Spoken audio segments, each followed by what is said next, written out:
मध्ये आपले मनपूर्वक स्वागत। सोप्या भाषेत उच्च गुणवत्तेचे ज्ञान देणारा विश्वासार्ह चॅनल। मित्रांनो, आज आपण स्वातंत्र्यवीर विनायक दामोदर सावरकर यांच्या संपूर्ण जीवनावर आधारित एक शानदार भाषण या ठिकाणी आपण ऐकणार आहे। नव्या वाटा यूट्यूब चॅनलवर आपलं मनापासून स्वागत आहे।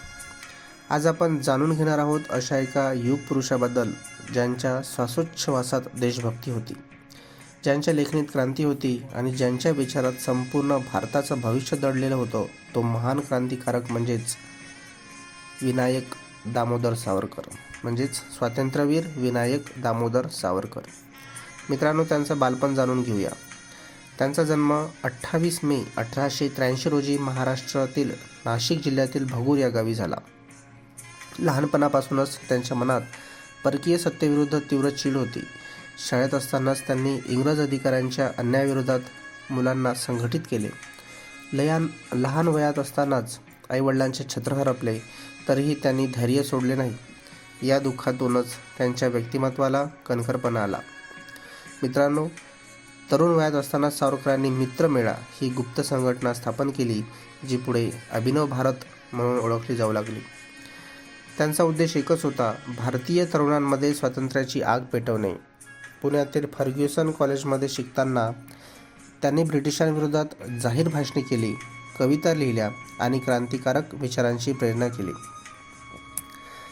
लंडन प्रवास आणि आंतरराष्ट्रीय क्रांती 1906 ते 1910 हा त्यांचा कार्यकाल होता।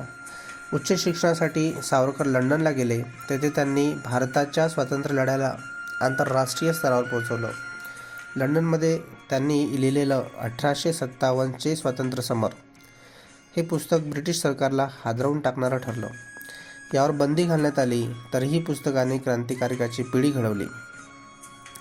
त्यांनी परदेशातील भारतीय तरुणांना संघटित केलं आणि इंग्रज सत्तेविरोधात वैचारिक व क्रांतिकारक चळवळ उभी केली। ब्रिटिश सरकारने सावरकरांना अटक केली। भारताकडे नेत असताना त्यांनी समुद्रात उडी मारून पळून जाण्याचा धाडसी प्रयत्न केला, पण ते सावरकर पुन्हा पकडले गेले। त्यानंतर त्यांना अंदमानच्या सेल्युलर जेलमध्ये म्हणजेच काळेपाणी जन्मठेपेची अमानुष शिक्षा त्यांना सुनावण्यात आली।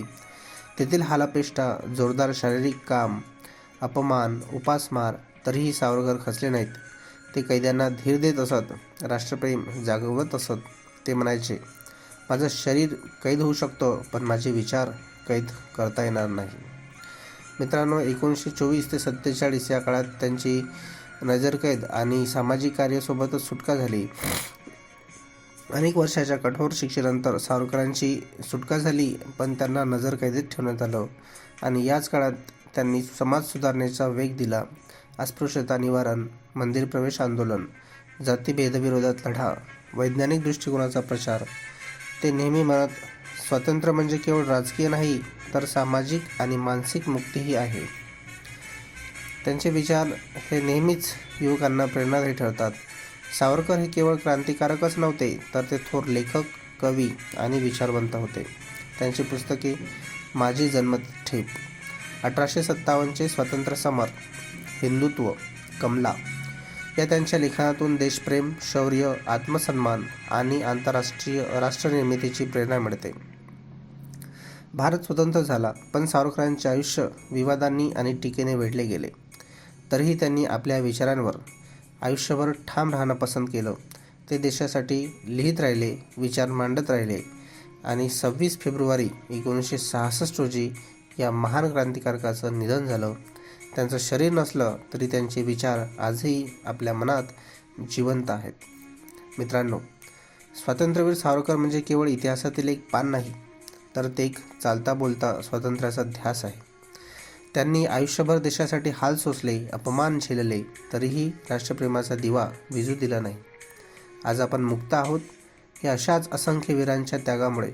चला तर मग त्यांच्या विचारातून प्रेरणा घेऊन आपणही आपल्या आयुष्यात देशासाठी आणि समाजासाठी काहीतरी चांगलं करूया। मित्रांनो, हा व्हिडिओ आवडला असेल तर लाईक करा, नव्या वाटा चॅनलला सबस्क्राईब करा आणि हा व्हिडिओ आपल्या मित्रांपर्यंत नक्की पोहोचवा। थँक्यू। यूट्यूब चॅनल मध्ये आपले मनपूर्वक स्वागत। सोप्या भाषेत उच्च गुणवत्तेचे ज्ञान देणारा विश्वासार्ह चॅनल।